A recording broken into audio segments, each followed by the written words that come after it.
shown below is a force diagram. Calculate the magnitude of force F3. Now, how do we do that? Now, look at the force diagram. We have a F1, F2, and F3. F1 10 Newton, F2 5 Newton, then F3 is also there. Then the angle of 60 degrees is in between F1 and what? And F3. So how do we solve this one? Now, the first thing is to draw the parallelogram law of vector for these trigonal forces. So that means that you complete the force diagram by projecting this line in this way so as to form a parallelogram. So we project the stuff in this way. We have this.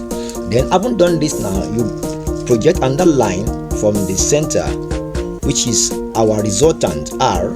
So the R now equals to what? The F3. So that means we can as well have R here equals to what? F3.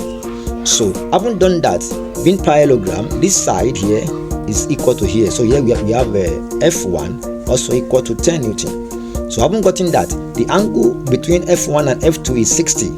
So by parallelogram law 2, this angle here is equal to 120 degrees. That is 180 minus 60 degrees. So having gotten this, we redraw the diagram by having this. We have this.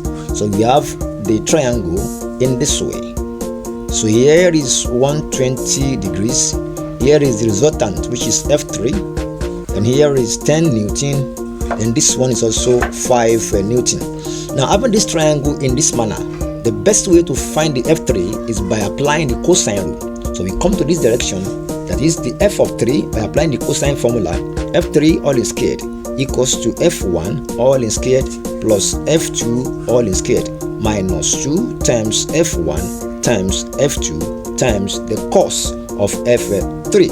So here we have for F1, we have F1 to be 10. So we have 10 squared plus 5 squared plus minus 2 times 10 times 5 times the cos of 120 degrees. So here we have 100 for 10 squared plus 5 squared, 25.